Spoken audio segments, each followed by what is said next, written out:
Livrai-nos, Deus, nosso Senhor, dos nossos inimigos, em nome do Pai, e do Filho, e do Espírito Santo. São Miguel Arcanjo, defendei-nos no combate. Sede o nosso refúgio contra as maldades e as ciladas do demônio. Ordene-lhe Deus, instantemente vos pedimos. E vós, príncipe da milícia celeste, pela virtude divina, precipitai ao inferno a Satanás e a todos os espíritos malignos que andam pelo mundo, para perderem as almas, assim seja. Amém. A cruz sagrada seja a minha luz, não seja o dragão meu guia. Retira-te, Satanás, nunca me aconselhe as coisas vãs. É mal que tu me ofereces. Bebes tu mesmo dos Teus venenos, em nome de Jesus, assim seja. Amém. Com vosso Filho, a Mãe Pia, abençoai-nos, ó Virgem Maria. Meus caros filhos e filhas, nós chegamos ao mês de agosto, celebrando este primeiro sábado do mês. Nós continuamos a nossa meditação sobre o ano da comunhão angélica, esta formação que tem sido muito útil para o nosso coração. Nosso Senhor tem nos dado a graça de aprofundar muito na nossa relação com o nosso Santo Anjo, e esta é uma graça que Deus tem nos dado. No mês de junho, nós meditamos sobre a ação ordinária dos demônios. E dissemos naquela formação que o meio pelo qual o demônio tenta nos atingir dia a dia é por meio das tentações. No mês de julho, nós falamos das ações extraordinárias do demônio. E basicamente nós falamos das infestações e das possessões como sendo aquelas duas ações extraordinárias do inimigo. São as ações mais fortes, gravíssimas, que o demônio usa para ofender as almas, possuir as almas e então ofender a Deus. Hoje nós queremos meditar sobre os remédios para essas ações extraordinárias. Das ações ordinárias nós vimos, né, os remédios, e vamos hoje revisar um pouco sobre isso. E falar sobre o remédio contra as ações extraordinárias do demônio, infestação e possessão, e o auxílio dos santos anjos para este combate. Um combate que nós travamos continuamente, e São Pedro diz: o demônio rodeia como leão a rugir, procurando a quem devorar. Nós combatemos diariamente contra esse inimigo. Revisando sobre o tema das tentações, o padre Tanqueray, Adolfo Tanqueray, ele diz que a tentação é uma solicitação do mal para o mal, proveniente dos nossos inimigos espirituais, especialmente do demônio e dos frutos do pecado que o demônio semeou no nosso coração. E nós temos três grandes inimigos, ele diz, que atuam e que nós devemos reconhecer para saber que grau ou que tipo de tentação me conduziria ao pecado. São João, na sua carta, a primeira carta de São João, no capítulo 6, versículo 16, São João diz: tudo que há no mundo, a concupiscência da carne, dos olhos e a soberba da vida, não procede do Pai, ele diz, mas do mundo. E nós devemos reconhecer esses três inimigos que nos tentam a partir de nós e a partir do mundo, sempre inspirados pelo demônio. São as chamadas três concupiscências. A concupiscência da carne, que nós chamamos a libido amante. Essa concupiscência da carne é o apetite desordenado que nós temos por tudo aquilo que pode fisicamente sustentar o nosso corpo, seja para a conservação da nossa vida ou para a conservação da espécie. E os dois pecados que essa concupiscência gera são exatamente da conservação da vida, que é o alimento, gera a tentação da gula, um pecado capital. A concupiscência para a tentação para a concupiscência em relação à conservação da vida, a conservação da espécie, é exatamente a tentação do prazer carnal, a tentação do sexo desordenado, que gera outro pecado capital, gravíssimo, que é a luxúria. Então, a concupiscência da carne, ela trabalha exatamente para nos desordenar nesses dois aspectos. A gula desordenando o que nós comemos, a quantidade do que nós comemos, a qualidade do nosso alimento, e a desordem na questão da sexualidade, que gera a luxúria, fazendo com que entre na nossa vida toda a desordem em relação a esse pecado. A concupiscência dos olhos, chamada de libido possidente, essa concupiscência é a concupiscência animal e ela tem como objetivo não as coisas da conservação da vida e da espécie, mas a imaginação, aquilo que agrada a nossa imaginação ou a percepção de alguma coisa semelhante, como, por exemplo, o dinheiro. A avareza é o pecado capital que a concupiscência dos olhos gera, é um dos pecados, né? Mas aquilo que agrada o nosso olhar e nós queremos conquistar. Pois a soberba da vida, que é chamada libido dominante, essa é a soberba fundamental de querer ser igual a Deus. Essa tentação, ela tem raiz no pecado do próprio Lúcifer. A soberba de querer ser como Deus está enraizada em nós. Por causa do pecado original, essa libido deseja o bem, não é? E possuir esse bem, mas não pagar o preço dele. Possuir aquilo que não é de direito foi o desejo de Lúcifer. Satanás, ele peca exatamente por esse pecado. Nós pecamos pelas três concupiscências. O demônio pecou exclusivamente por essa, porque ele não tem concupiscência da carne, porque ele não tem carne, né? E ele não tem necessidade de bens, porque ele é puro espírito. O demônio peca pela soberba, nós pecamos pelas três, e isso nós podemos ver lá no livro do Gênesis, no capítulo 1, versículo 27, onde o demônio, ele tenta o coração de Eva, e a palavra de Deus diz assim, ele tentando incendiá-la para que ela comesse do fruto proibido, ele diz, de modo algum morrereis. Pelo contrário, Deus sabe que no dia em que comerdes da árvore, vossos olhos se abrirão e sereis como Deus, conhecedores do bem e do mal. Comer, ser atraente para os olhos e conhecer. Desejar o conhecimento que só pertence a Deus. São essas três concupiscências que o demônio utiliza para levar o coração de Eva a pecar, e seduzindo Eva, ele consegue levar os primeiros pais a esse pecado, e então gera a grande desordem do mundo. E isso perpassa por toda a história da humanidade, chegando até cada um de nós.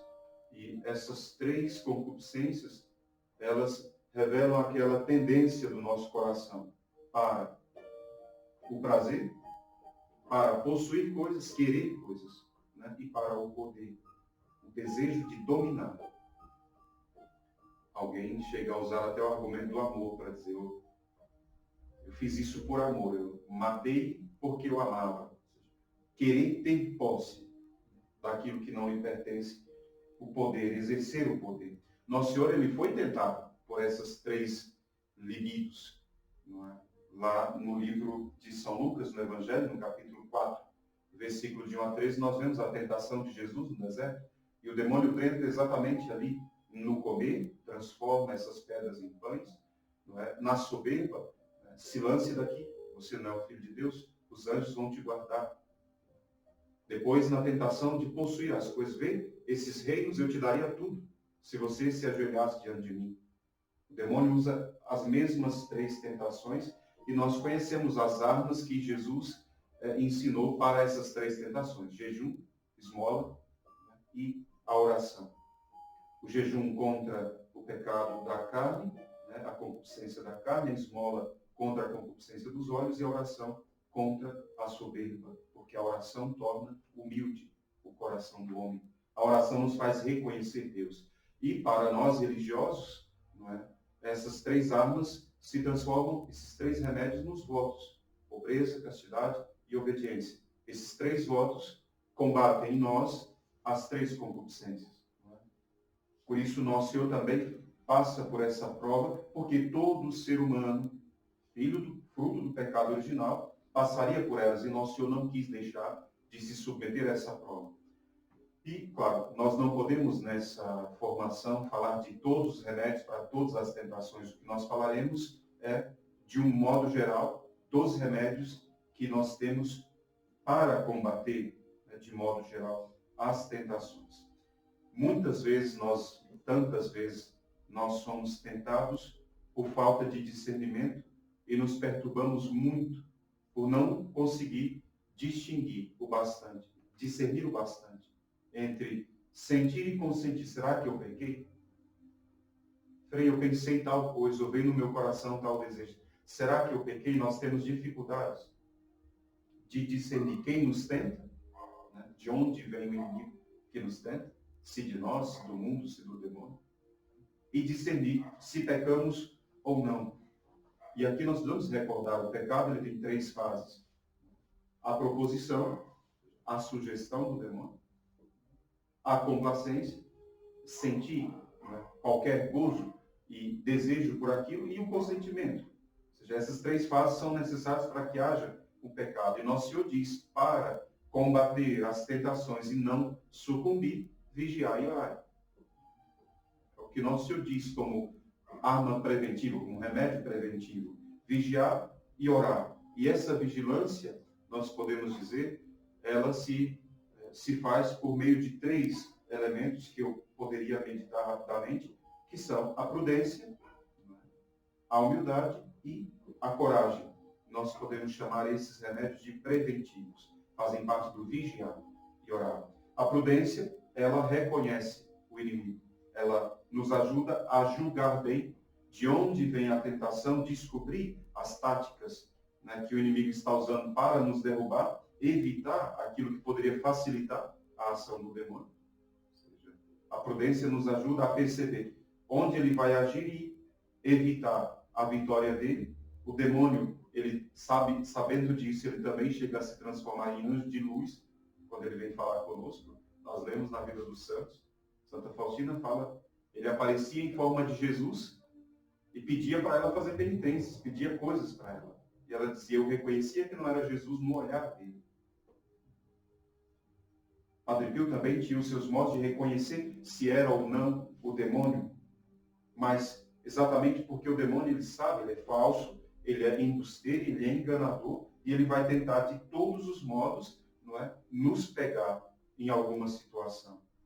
Quando uma pessoa é tentada e ela reconhece logo, não é, de onde vêm os pensamentos, sabendo que vem do demônio ou que vem do mundo, ela pode, de alguma forma, se precaver, rejeitar aquela sugestão do inimigo e, combatendo na raiz, ela pode não cair. Portanto, a prudência nos ajuda, que é uma expressão que diz que quem ama o perigo acaba caindo nele. Então, não ir num lugar onde você sabe que você não teria forças para vencer o inimigo. E quem nos ajuda a perceber isso é o inimigo, porque muitas vezes nós estamos diante de uma situação de perigo gravíssimo e nem percebemos. Só percebemos depois. Portanto, a prudência é um remédio preventivo. A humildade, que é uma condição para a vitória, dizem os santos. São Pedro, a princípio, ele foi presunçoso. E por causa disso traiu nosso Senhor. E depois ele foi humilde e reconheceu. E de vitória em vitória, São Pedro chegou a dar a vida por Jesus. Portanto, a humildade, ela é a arma que vence todas as batalhas. Depois, a coragem. Ainda sobre a humildade, São Felipe Neri, ele dizia que uma tentação já descoberta, em parte, ela já é vencida. E é o ato de humildade que nós fazemos, às vezes diante de um diretor espiritual, né, que nosso Senhor também nos dá como remédio. É um ato de humildade, de reconhecimento, que faz com que nós atraiamos para o nosso coração muitas graças, e aquele ato de humildade é suficiente para que nosso Senhor nos defenda. Portanto, humildade é condição para a vitória.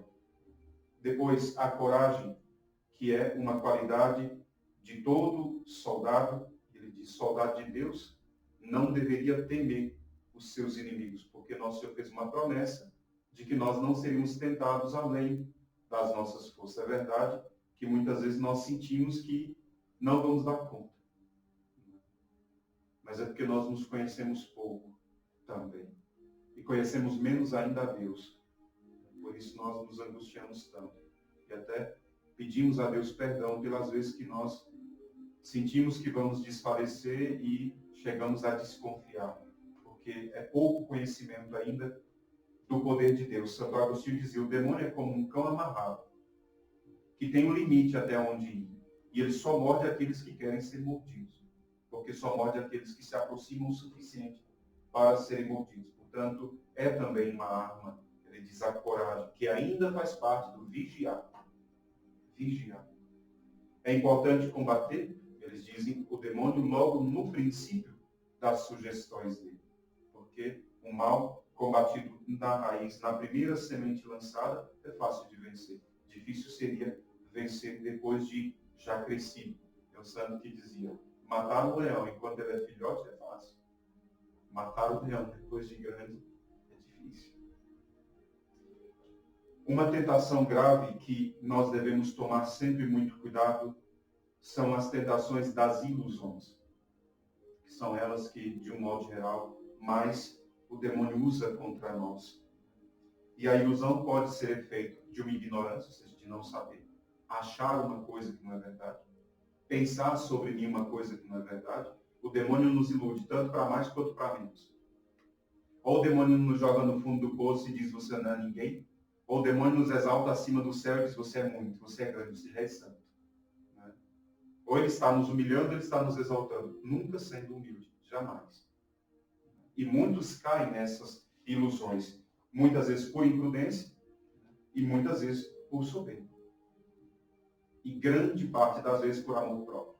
E o demônio tem poder para nos iludir. E a forma de ilusão mais profunda, rara, mas mais profunda, é aquela ilusão de muitas pessoas que se acham assim agraciadas por dons sobrenaturais. Eu vi Nossa Senhora. Não só vi, eu sou Nossa Senhora. Eu já vi gente falando que era Deus. Eu já vi gente falando que era Nossa Senhora. Já vi gente falando que já tinha visto todos os anjos do céu, todos os santos do céu, Nossa Senhora de São José, todos. O céu fala comigo. Aquelas pessoas que se acham agraciadas por dons extraordinários, que imaginam ouvir Deus, né, quando na verdade é a imaginação delas que fala. Como distinguir entre a voz de Deus e a minha imaginação? É fácil. Deus falou comigo, Frei. E o que ele te pediu? Pediu para que eu abandone minha esposa. Porque minha esposa não é de Deus. E eu encontrei lá na igreja uma mulher que é muito de Deus. Eu conheci um caso assim. Não foi a esposa, foi o esposo. Ela deixou o esposo porque ela encontrou na igreja um homem que era tão de Deus, mas tão de Deus, que quis formar uma família santa com ele. Mas ela tinha um sacramento da igreja. Mas Deus mostrou para ela. E ela tomou essa decisão e foi. Porque Deus falou com ela. Como distinguir entre a voz de Deus e a nossa própria imaginação? A ilusão. Toda pessoa que pensa, que vê, que está escutando Deus, se não se submete à obediência a um diretor espiritual, ela corre um risco enorme de se enganar. Para as ilusões, os santos sempre ensinaram, os mestres da espiritualidade sempre ensinaram. Para as ilusões, o remédio é a obediência. Oração, humildade, renúncia da própria vontade. Antes de se julgar sábia, se submeta à sabedoria de um diretor. Mesmo nas coisas que são de Deus, nós precisaríamos de obedecer. Foi Jesus mesmo, é verdade. Mas eu precisaria me submeter à obediência para que o demônio não pudesse me enganar. E nas ilusões, ele carrega uma pessoa durante a vida inteira. Lutero morreu enganado. Todos os hereges que morreram em pecado mortal morreram acreditando naquilo que defendiam. Veja, as milhões de igrejas que existem, Muitas pessoas morreram enganadas, iludidas pelo demônio. Foi essa a primeira tentação. Ele ilude ela, de que ela vai ser uma coisa que ela não vai ser. Ela acredita e vai e toma a decisão por aquilo. Portanto, obediência é o remédio seguro contra as ilusões, porque os erros são numerosos, mesmo nas revelações verdadeiras. São João da Cruz diz, até mesmo quando é Deus que fala, nós deveríamos submeter a voz dele a uma obediência da igreja. Incrível isso, mas é verdade. Por que isso? Porque o demônio, sabendo disso, pode nos tentar. Mas quando é Deus que fala, né, suas palavras também podem ser mal interpretadas, e por isso a necessidade da obediência. Mesmo almas muito santas, o demônio procura enganar. Por isso eu não acredito que alguém conseguiria ver Deus ou ser um grande místico e permanecer e não perder a fé, se não fosse a graça de um diretor espiritual. Um grande remédio que, hoje, nós sentimos que as pessoas estão buscando. O que falta? Falta o remédio, falta o diretor. A igreja não tem padres preparados com doutrina, com ciência, com piedade, com zelo suficiente e tempo para dar direção espiritual e cuidar das almas. Aqui nós lembramos do nosso lema desse ano, da comunhão angélica, do Êxodo, quando no capítulo 23, nosso Senhor diz, eis que eu enviarei o meu anjo adiante de ti, ele te precederá, te protegerá no caminho e te introduzirá no lugar que eu te preparei. Respeita-o, escuta a sua voz, guarda de o não desprezar, porque ele não te perdoaria quando pecares, porque nele o meu nome está. Obedece o anjo. Nosso Senhor nos deu também um amigo espiritual. Às vezes nós não temos a graça de um diretor espiritual, mas nós deveríamos ter a comunhão com o nosso anjo, porque ele é o primeiro diretor espiritual. Muitas almas não terão a graça de um diretor espiritual, Santa Faustina diz isso, porque ter um diretor é uma graça, que ela ganhou só depois de anos de oração. Mas o anjo é o nosso primeiro mestre de vida interior, e é o que nós estamos buscando esse ano exatamente, estabelecer a graça da relação mais profunda com o anjo. Em relação ainda aos remédios contra as tentações, nós podemos dizer que tudo aquilo que nos defende do pecado é, por isso mesmo, contra o demônio, contra o nosso inimigo. Então, todas as armas que a igreja deu para nós devemos utilizar. E a primeira delas é a graça santificante. A renovação, a manutenção do estado da graça na nossa alma. São os remédios agora, rapidamente, alguns remédios mais.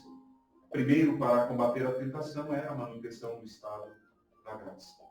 Isso por meio da oração, da penitência, dos sacramentos, dos sacramentais. E entre os sacramentais, lembrar sempre o sinal da cruz com água benta.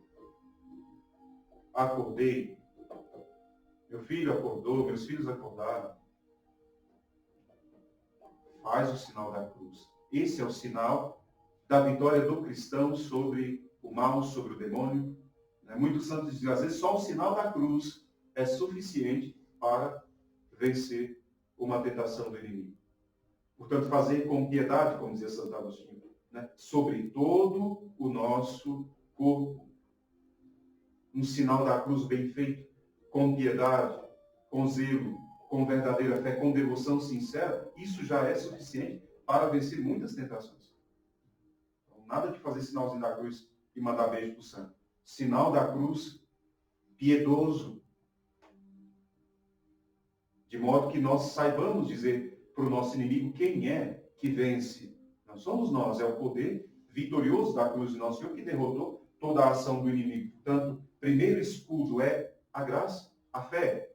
Depois, é outro remédio, como São Paulo nos recomenda, ser sóbrios e vigilantes, resistires firmes na fé de São Pedro. Fé. Sem fé ninguém vence o inimigo. Ninguém vence tentação nenhuma. Depois a confissão sacramental, que é mais forte do que o exorcismo, é a garantia do estado da graça. a segunda tábua de salvação, os santos dizem, depois do batismo, e a recepção desse sacramento nos livra também, né, das ações do demônio já desde o início. Então, assim como o sinal da cruz tem que ser feito com piedade e devoção, a confissão bem feita também. Aí me chega um homem já de 30 anos de idade, de bermuda, sandália havaiana, querendo confessar. Não, veio, estava passando aqui e queria confessar. Regata, short e sandália. Deve estar indo para uma festa, não para receber o sacramento. Se não recebe com piedade, não recebe com devoção, tudo aquilo que Deus nos dá é um bem e nós devemos utilizar bem aquilo que recebemos de Deus. Portanto, com piedade, com devoção, com contrição, com exame de consciência bem feito, não tem demônio que resista a uma confissão bem feita. Depois, o desprezo soberano ao demônio, como dizia Santa Teresa de Jesus, nossa amada Santa Teresa dizia, é necessário. O demônio só pode o que Deus permite. Portanto, manifestar grande confiança em Nosso Senhor e na Virgem e desprezar. Portanto, o desprezo ao demônio é uma das grandes armas que Nosso Senhor nos deu e Santa Teresa, muitos santos também nos ensinam. Entre os vários remédios também chamados preventivos contra a ação dos demônios estão as consagrações, especialmente a consagração mariana e a consagração ao coração de Jesus. Ainda, nós poderíamos também, como na fraternidade, nos consagrar aos santos anjos. Ainda há um remédio preventivo, o chamado fortalecimento da inteligência e da vontade. Isso é muito importante, filhos, porque nós estamos assistindo, dia após dia, o enlouquecimento do mundo. Pessoas surtando pelas ruas. Pessoas surtando no ambiente do trabalho. Crianças tendo surto psicótico dentro das escolas.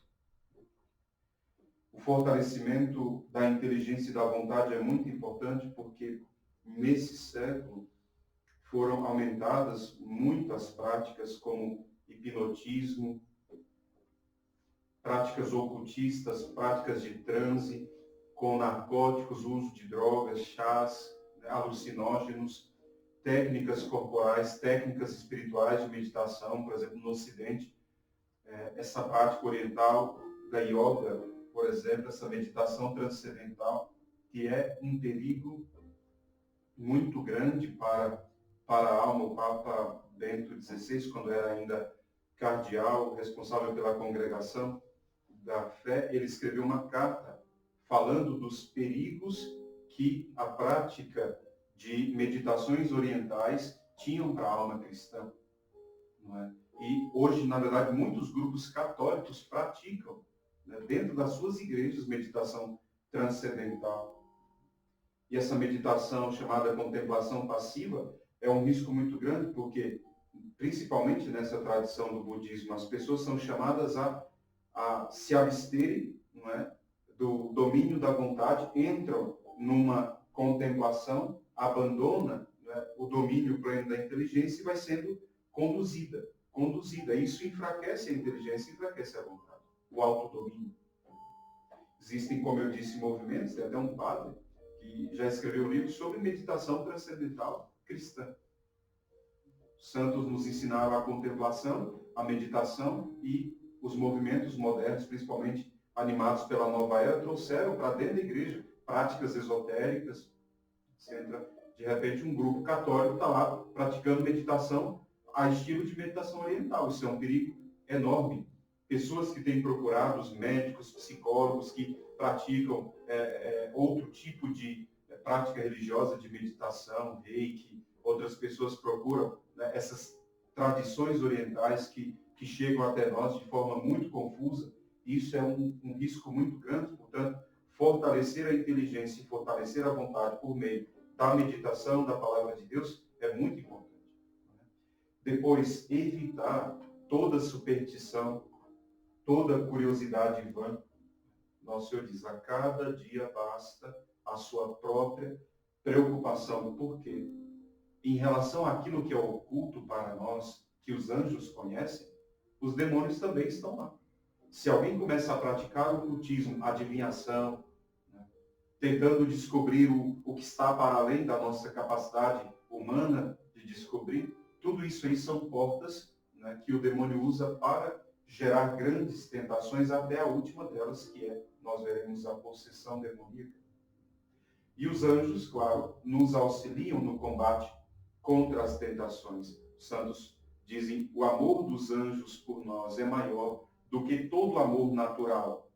É maior do que o amor da nossa mãe, do nosso irmão, dos nossos amigos. O amor do santo anjo de Deus por nós ultrapassa os limites da natureza, porque a missão dele é nos colocar na presença de Deus. E o anjo tem exatamente essa função de mestre da vida interior. Tanto aqui é necessário, talvez, quando nós falamos de ano da comunhão angélica, compreender um pouco mais desse amor. Eu dizia numa formação, essa solidão que muitos padecem no nosso século, ela é uma solidão por conta da ausência desse amor para com o anjo. Porque não precisava o mundo cair nesse sentimento profundo, né, de desolação, de solidão, de profunda tristeza, se nós temos ao nosso lado um amigo que pode nos compreender profundamente. Portanto, isso nós já explicamos. O anjo é superior a nós e pode nos ajudar. E faz isso para fins de caridade unicamente. O anjo não espera nada em troca. O anjo, se ele pudesse esperar alguma coisa, o que ele espera é a glória de Deus. Que nós sejamos gratos a Deus por tudo aquilo que Deus nos fez. O anjo não queria da nossa parte, não quereria da nossa parte nada além do que o amor a Deus. Nós já também meditamos sobre isso. Cada fiel é ladeado, né, protegido, custodiado por um anjo que o conduz à vida eterna. E esses três grandes ofícios do anjo nós não podemos esquecer: guia, protetor e defensor. É nosso guia porque ele nos aponta o caminho para o céu e nos conduz para lá. É nosso protetor porque é um braço potente, como dizem os padres. E é defensor e libertador porque, com o simples olhar do nosso anjo da guarda, o demônio teria que fugir da nossa presença. Se o demônio ronda demais, nosso anjo deve ser chamado para mais perto de nós. A função principal, e aqui é importante também, é compreender que a função do anjo em relação à nossa alma é iluminar quanto à verdade de Deus. É interesse do anjo nos colocar no bom caminho, na reta doutrina e no conhecimento de Deus. Reprime também as ações do demônio para não nos fazer dano material nem espiritual, mas principalmente para não nos enganar, não nos confundir. Portanto, a função principal do anjo, ao nos ajudar a vencer as tentações, é iluminar a nossa alma quanto à verdade e à fé reta. E agora nós podemos passar a tratar dos remédios que a igreja oferece contra as ações extraordinárias do demônio, contra as infestações e contra as possessões demoníacas. A igreja, né, dada por Nosso Senhor, recebeu de Nosso Senhor uma herança espiritual profunda para esse combate contra a ação do inimigo. Caso contrário, nenhum de nós sobreviveria. Na palavra de Deus, na Bíblia e nos evangelhos, tantas e tantas vezes são citadas a presença do santo anjo. E no evangelho nós vemos Nosso Senhor tantas vezes expulsando os demônios. Nosso Senhor expulsa o demônio e dá poder para os apóstolos e discípulos de fazerem a mesma coisa. E depois deixa esse poder, chamado poder exorcístico, ele deixa para que a igreja possa exercer. E assim, a igreja nos livre dessa ação terrível do demônio, que chega até mesmo a possuir o corpo de alguém. Ter o domínio sobre o corpo de alguém e imprimir nessa pessoa tantos sofrimentos. Como o demônio nunca deixou de fazer guerra a nós, Nosso Senhor também não deixou de dar uma arma para que a igreja pudesse combatê-lo. E essa arma, nós vamos ver depois, a igreja se utilizou dela e até estabeleceu um rito de orações para ela. Depois da ascensão de Nosso Senhor, nós vemos os apóstolos exercendo esse poder de exorcismo. São Paulo, ele numa cidade, pregando numa cidade chamada Filipos, na Macedônia, ele expulsa um demônio de uma mulher e ele cita Atos 16, 18, ele diz, em nome de Jesus, eu te ordeno, saias dessa mulher. E a palavra de Deus diz, imediatamente o demônio saiu. Nosso Senhor deixou que, no nome dele, a igreja pudesse exercer o poder. Toda vez que a igreja, com a autoridade de esposa do Cordeiro, ela utilizasse o nome de nosso Senhor contra os demônios, esses seriam obrigados a obedecer. Isso nós vemos São Paulo fazer, nós vemos São Pedro fazer. E essa prática de exorcismo, ela não era só da nossa fé, ou seja, não é do cristianismo. A prática do exorcismo já existia no mundo judaico. Tanto no Antigo Testamento quanto no Novo Testamento, já existia e nosso Senhor, de certa forma, até reconhece isso. Quando Jesus está pregando e expulsa um demônio, os fariseus dizem, é pelo dedo de Beelzebu que ele expulsa os demônios. É pelo dedo dos demônios que ele expulsa o demônio. E nosso Senhor diz, se eu, expulso os demônios por Beelzebu e os seus filhos o expulsam no nome de quem? Nosso Senhor reconhece que entre eles existia também o exorcismo. Só que a prática exorcística no mundo judaico, ela era muito misturada com certas superstições. Usavam certas práticas que eram supersticiosas e essas vinham muitas vezes utilizadas como ervas, chás, filtros. Eles diziam certas orações, eles usavam, tem um autor chamado Flávio Joséfo, que foi um historiador do início da igreja, do período ainda judaico. Ele dizia que eles usavam os poemas, que diziam que foi Salomão que teria escrito esses poemas, orações contra os demônios. São Tomás chega a comentar isso. São Tomás de Aquino comenta, se Salomão escreveu esses poemas, essas orações, antes de ser iludido pelos demônios, porque Salomão começou na sabedoria e terminou na ilusão. Terminou cultuando aos deuses pagãos, construindo templos para os deuses pagãos. Ou seja, de sábio a grande pecador. São Tomás de Aquino diz, se ele escreveu esses poemas antes de cair na idolatria demoníaca, esses poemas então devem ser tidos como orações santas e utilizáveis. Mas se essas orações foram escritas depois dele ter caído na idolatria demoníaca, então que não deveriam ser utilizadas, deveriam ser tidas como superstição demoníaca, São Tomás diz. Porque aquilo que foi feito no tempo da ilusão poderia ter sido escrito sob a inspiração do demônio. Isso por quê? Porque o ofício de exorcista existia, mas é no nome de Jesus que o demônio passará a ser exorcizado. Um dia, os apóstolos estão pregando e alguns judeus começaram a praticar o exorcismo usando o nome de Jesus, mas eles não eram do grupo dos 12. E eles disseram a Jesus, nós tentamos proibi-los. Jesus diz, não os proibais. Se eles não são contra nós, não os proibais. Porque existem também, nosso Senhor diz, outras pessoas, para que ele foi chamado. Portanto, também era importante entender que, mesmo que o mundo judeu praticasse exorcismos, e ainda pratica até hoje, os muçulmanos também, até lá no terreiro de Macumba tem exorcismo. É o demônio expulsando outro demônio. Existe exorcismo também no terreiro de Macumba. Mas lá é um demônio expulsando outro demônio, a fim de iludir a alma. Então, quando alguém está possesso e sofre muito e não tem solução, às vezes procura o padre não consegue resolver o problema, essas pessoas geralmente elas acabam na superstição, procurando a cura, procurando o jeito de sair. E elas vão para lá. Muitas delas chegam até a ser libertas e se sentem libertas, mas na verdade elas estão presas ao demônio. Eu tenho um testemunho, uma pessoa que eu conheci, quando tinha 15 anos de idade, ela tinha doenças, erupção no corpo, surgiam umas bolhas no corpo. A mãe, já sem saber o que fazer, levou ela num desses terreiros de Macumba, e o pai de santo fez uma oração e consagrou ela ao guia lá, ao demônio protetor. E a doença desapareceu. A doença desapareceu do corpo dela e, ao mesmo tempo, a memória daquilo também desapareceu. Ela não era criança, tinha 15 anos.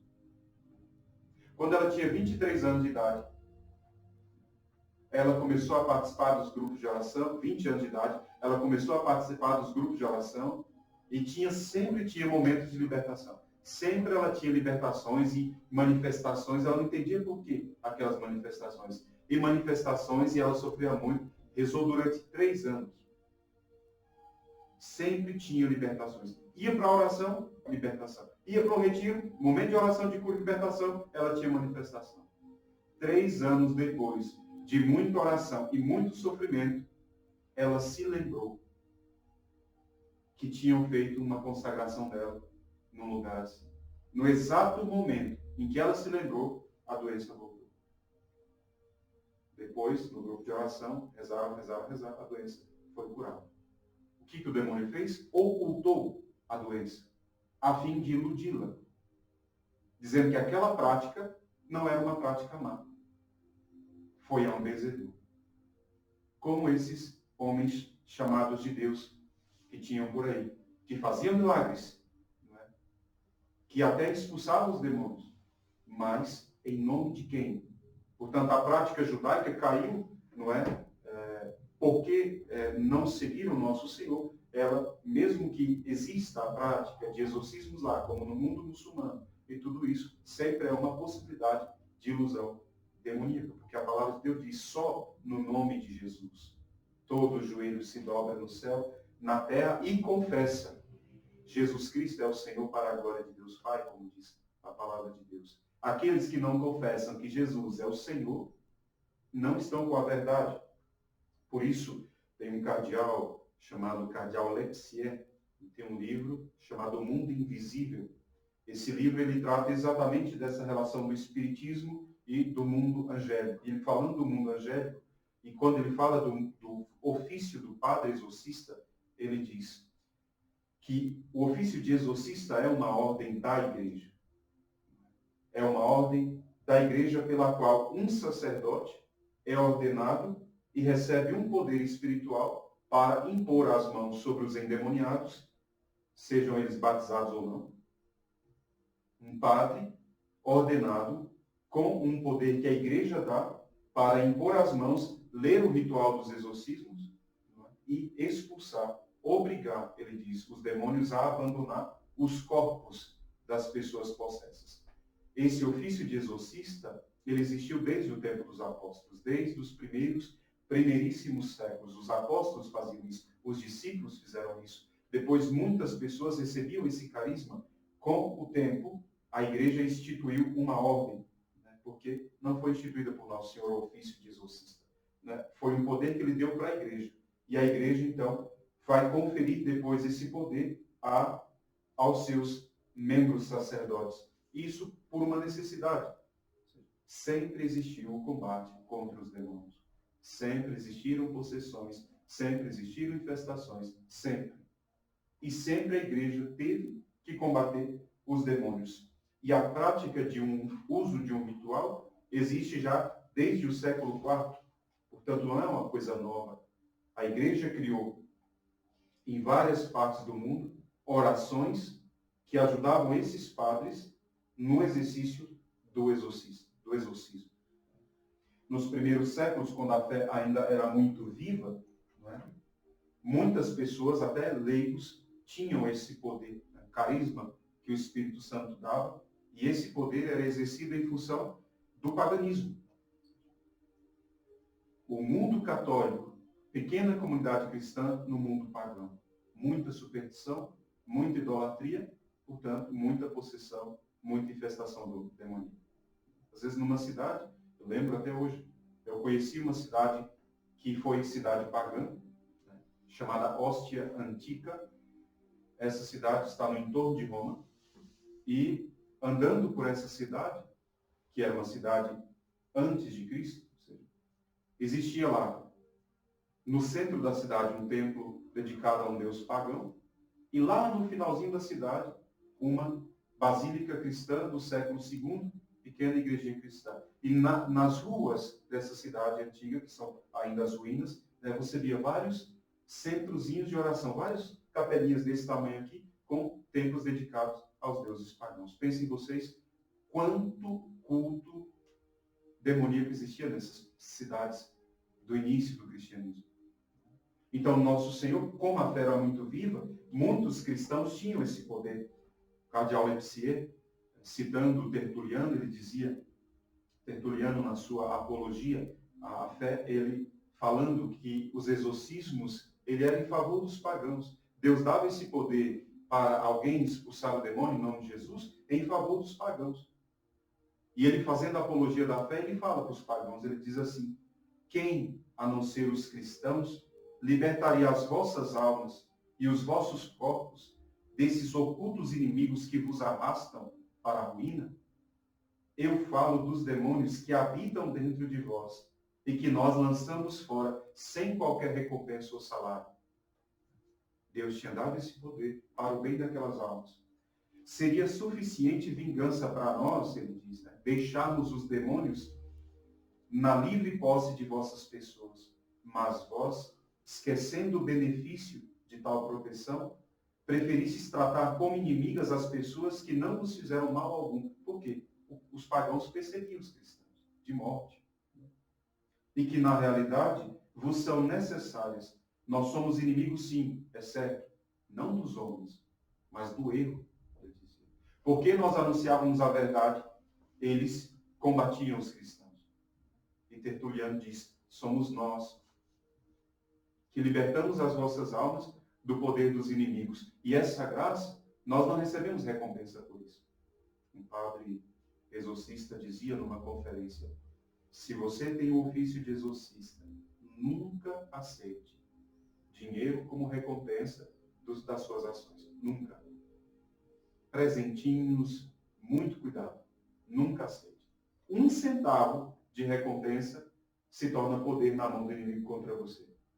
E ele dizia, claro, quando uma pessoa sofre muito, gastou o dinheiro dela com todos os médicos do mundo e não tinha solução, e você faz uma oração, invoca o nome de Jesus e essa pessoa é libertada, ela sente um dever de gratidão quase que eterno com você. E ela vai tentar te recompensar. Lembram daquele endemoniado que Jesus expulsa e ele disse, Senhor, deixe que eu te siga. Nossa, eles não volta para sua casa, vai para os seus pais e seja, e pratique, né, a religião. Ou seja, nada de apego. Porque o poder não é do exorcista, o poder é de Deus. Se não existisse esse ofício de exorcista no mundo, o mundo já estaria entregue aos demônios. Veja, se o pecado do aborto, que é o pior pecado que alguém pode cometer, e libera tantos demônios a agirem, se não existisse a igreja, se não existisse o ofício e a oração da igreja e o poder da igreja, pensem vocês o poder que os demônios teriam no mundo de arrastar as pessoas para cá e para lá. A todo o desastre, nós vemos o desastre que o mundo já vive. E em todos os tempos da história, nós vimos homens e mulheres com esse poder. Lembro no tempo de São Francisco, Frei Junípero, era considerado o frade mais humilde da ordem. E um dia, São Francisco entra numa cidade e diz que essa cidade estava povoada pelos demônios. Povoada pelos demônios. E nosso Senhor, ou São Francisco, na porta da cidade, diz, veja, eu vou chamar Frei Junípero. E os demônios saem fugidos da cidade. Porque tinham medo de Frei Junípero. Por causa da sua grande humildade. São Domingos, né, tantas histórias hagiográficas. Uma vez, 15 mil demônios em uma pessoa são obrigados a confessar a glória da Virgem Maria. Né? A presença dele. Muitas vezes bastava a presença de um desses santos para que o demônio fosse embora.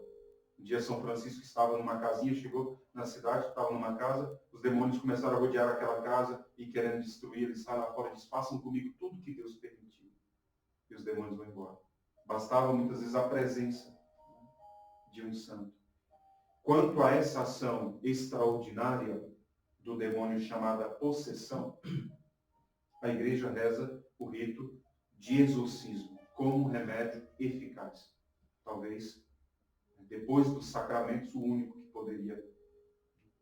Primeiro remédio é o sacramento, sempre.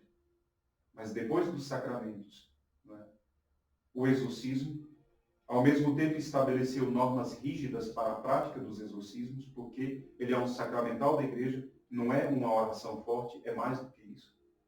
E a igreja, então, coloca regras para isso. Ela exige que esse poder seja exercido sempre com uma autorização expressa da igreja. Então, não é que o padre quer ser exorcista.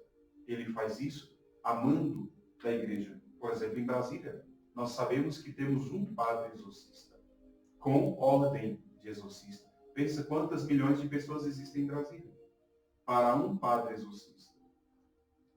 É insuficiente, né? Mas a igreja colocou normas. Ela exige publicamente, com autoridade, em nome de Cristo, que uma pessoa ou um objeto seja protegida contra a influência do inimigo e subtraído do seu domínio. Para isso ela criou o chamado rito do exorcismo.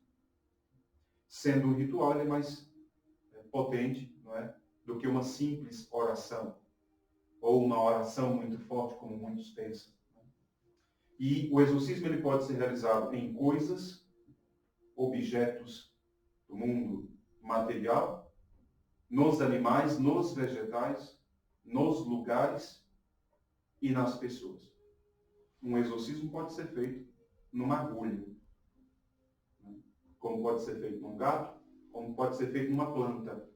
Porque o demônio também, quando nós estudamos sobre os demônios vagabundos, eu dizia, né, que eles se aproveitam de passar pelas plantações, secar, destruir as plantações, o leite da vaca, gerar doença nos animais. Não é? Por isso a igreja abençoa tudo. Porque os demônios podem até, nos elementos atmosféricos, gerar uma infestação. No sol e na chuva, por exemplo. Proibindo cair a chuva, gerando estiagem para destruir a plantação, por exemplo. Ou inundando as cidades, com uma chuva muito densa. Então, muitas vezes, só a oração poderia expulsar daí. Sobre pessoas perturbadas, atormentadas, chamada infestação pessoal. Esses são chamados exorcismos simples. Exorcismos simples, não é? Por exemplo, nós fazemos sobre a água e o sal. No batismo, nós fazemos o exorcismo simples. O padre sopra sobre o rosto da criança e diz, sai dela, espírito imundo, e dá lugar ao Espírito Santo de Deus. São chamados exorcismos simples. A bênção do sal, a bênção do óleo. Na missa dos Santos Óleos, na Quinta-feira Santa, também. Mas o chamado exorcismo solene, que são realizados, né, sobre esses endemoniados, é chamado também de grande exorcismo. Para esse exorcismo, o sacerdote precisa de uma autorização. No ano 85, estamos já quase terminando, no ano de 1985, questionaram a Congregação para a Doutrina da Fé sobre a prática de alguns grupos de oração que faziam orações de exorcismo e invocavam a autoridade de Jesus diretamente sobre o demônio.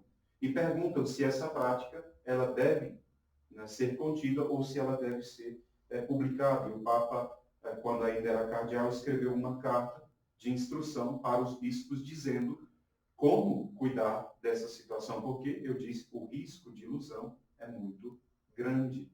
Alguém começar a achar, né, que ele falou o nome de Jesus e o demônio foi embora e ele começa a pensar que ele tem o poder de exorcista. Né? E de repente ele pratica isso umas 5 vezes e depois o demônio vem e derruba ele e destrói ele, e destrói a família dele, destrói toda a vida dele. E você diz, mas ele não falava em nome de Jesus?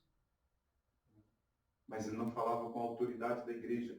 O risco era exatamente de cair ali. Então, ele faz essa instrução e ele diz, né, respondo, sintetizando, em relação à prática de exorcismos nesses grupos, o Papa dizia, embora não se tratassem de exorcismos propriamente ditos, ele dizia, o exorcismo grande, invocar o nome de Jesus com a autoridade da igreja sobre uma pessoa endemoniada, ele diz, somente pode ser praticada por um sacerdote distinto pela piedade, pela ciência, pela integridade de vida, pela prudência, mediante expressa licença do ordinário, sendo que cada exorcismo que ele fosse praticar deveria ter uma autorização.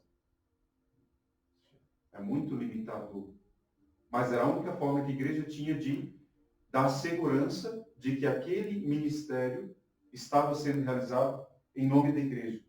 Esse texto, né, que é um texto de orientação para os bispos, ele pedia que esses grupos de oração que se reunissem, grupos conduzidos por leigos, muitas vezes, não é? Ou até por um sacerdote que não fosse permitido de praticar exorcismo, que nem mesmo praticasse a oração daquele exorcismo do Papa Leão XIII, aquele maior, que muitas pessoas rezam. Alguém me dizia, eu rezo todo dia essa oração, não é? Como prática devocional, sem invocar a autoridade da igreja sobre o demônio, você pode fazer.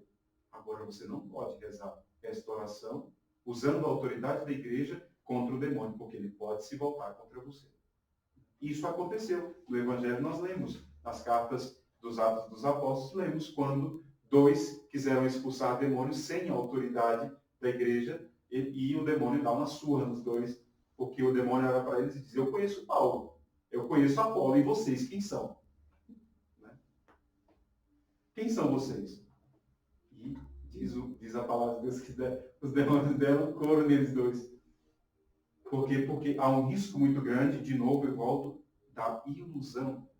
Esse é o maior risco quando se trata do exorcismo. Portanto, os sacerdotes devidamente autorizados a realizar esse chamado grande exorcismo, eles deveriam observar de forma muito cuidadosa os ritos da igreja, exatamente para não cair em erros.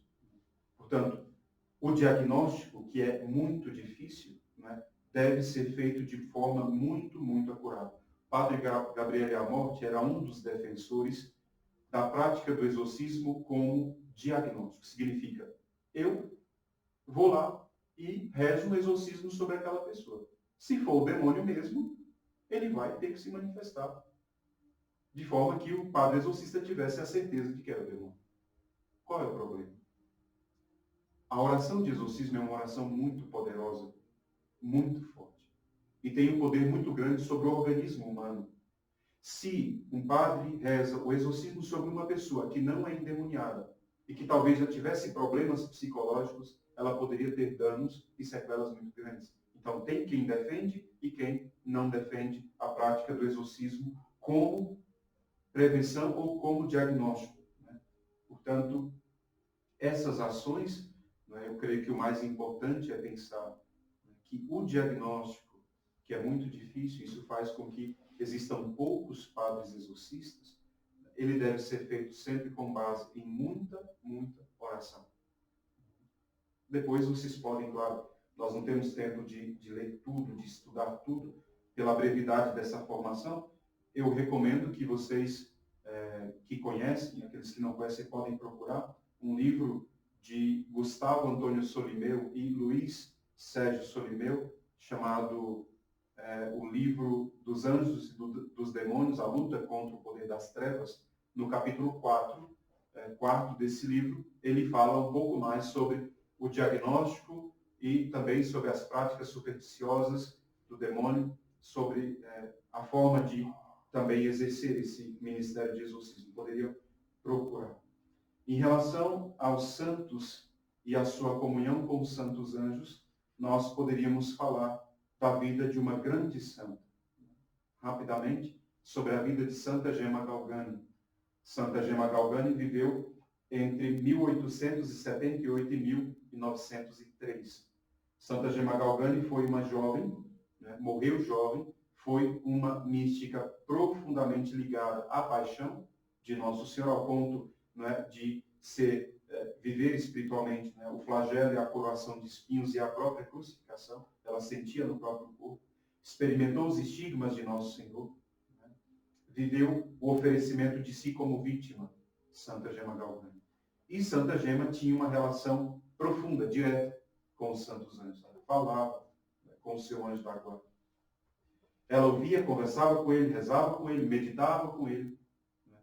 Santa Gemma Galgani foi profunda. Claro, o demônio também veio ardentemente combatê-lo. E na autobiografia de Santa Gema fala que desde a infância ela já tinha contato com o seu anjo da guarda. E ele aconselhava, como eu disse, o anjo da guarda é nosso primeiro diretor, mestre espiritual. Mas também, como eu disse, o demônio tantas vezes vinha, né, e tentava combatê-lo. E como discernir se era o demônio ou se era o anjo? Porque o anjo se faz também em forma de luz. Ela dizia sempre, quando o anjo aparecia, viva Jesus! Viva Jesus! Viva Jesus! Bendito seja o nome de Jesus e de Maria. Se o demônio respondesse, ela saberia. Cada santo descobriu o seu modo de buscar discernir se era o anjo, se era o demônio. Padre Pio também, nós vimos numa formação, tinha o seu modo.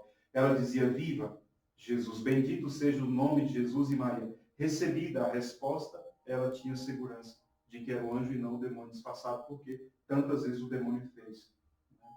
E muitas vezes ela, para afastar essa aparição do anjo mesmo, não é um problema.